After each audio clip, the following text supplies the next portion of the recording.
Let's say you're writing an app for an online quiz, similar to the quizzes you've seen in this course. There are often multiple types of quiz questions, such as fill in the blank or true or false. An individual quiz question can be represented by a class, with several properties. The question text in a quiz can be represented by a string. Quiz questions also need to represent the answer. However, different question types, such as true or false, may need to represent the answer using a different data type. Let's define 3 different types of questions. Fill in the blank question. The answer is a word represented by a string. True or false question. The answer is represented by a Boolean. Math problems. The answer is a numeric value. The answer for a simple arithmetic problem is represented by an int. In addition, quiz questions in our example, regardless of the type of question, will also have a difficulty rating. The difficulty rating is represented by a string with 3 possible values: easy, medium, or hard. Let us define classes to represent each type of quiz question. Navigate to the Kotlin playground. Above the main function, define a class for fill-in-the-blank questions named fill-in-the-blank question, consisting of a string property for the question text, a string property for the answer, and a string property for the difficulty. Below the fill-in-the-blank question class, define another class named true or false question for true or false questions, consisting of a string property for the question text, a Boolean property for the answer, and a string property for the difficulty. Finally, below the other 2 classes, define a numeric question class, consisting of a string property for the question text, an int property for the answer, and a string property for the difficulty. Take a look at the code you wrote. Do you notice the repetition? All 3 classes have the exact same properties: the question text, answer, and difficulty. The only difference is the data type of the answer property.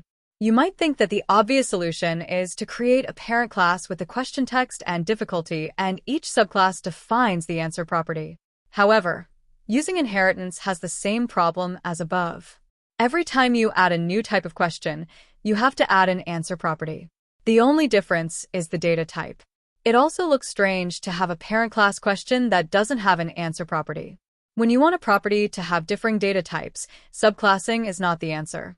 Instead, Kotlin provides something called generic types that allow you to have a single property that can have differing data types, depending on the specific use case. What is a generic data type? Generic types, or generics for short, allow a data type, such as a class, to specify an unknown placeholder data type that can be used with its properties and methods. What exactly does this mean? In the previous example, instead of defining an answer property for each possible data type, you can create a single class to represent any question and use a placeholder name for the data type of the answer property. The actual data type, string, int, Boolean, etc., is specified when that class is instantiated.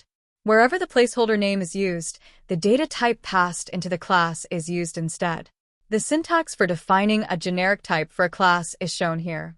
A generic data type is provided when instantiating a class, so it needs to be defined as part of the class signature. After the class name comes a left-facing angle bracket, less than sign, followed by a placeholder name for the data type, followed by a right-facing angle bracket, greater than sign.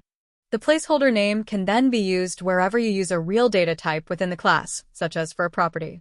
This is identical to any other property declaration, except the placeholder name is used instead of the data type. How would your class ultimately know which data type to use? The data type that the generic type uses is passed as a parameter in angle brackets when you instantiate the class. After the class name comes a left-facing angle bracket, less than sign, followed by the actual data type, string, Boolean, int, etc., followed by a right-facing bracket, greater than sign. The data type of the value that you pass in for the generic property must match the data type in the angle brackets. You'll make the answer property generic so that you can use one class to represent any type of quiz question, whether the answer is a string, Boolean, int, or any arbitrary data type. Note: the generic types passed in when instantiating a class are also called parameters, although they're part of a separate parameter list than the property values placed inside the parentheses. Note: like the example above, you'll often see a generic type named T, short for type, or other capital letters if the class has multiple generic types. However, there is definitely not a rule, and you're welcome to use a more descriptive name for generic types. Refactor your code to use a single class named question with a generic answer property. Remove the class definitions for fill-in-the-blank question, true or false question, and numeric question. Create a new class named question. After the class name, but before the parentheses, add a generic type parameter using left and right-facing angle brackets. Call the generic type T. Add the question text, answer, and difficulty properties. The question text should be of type string.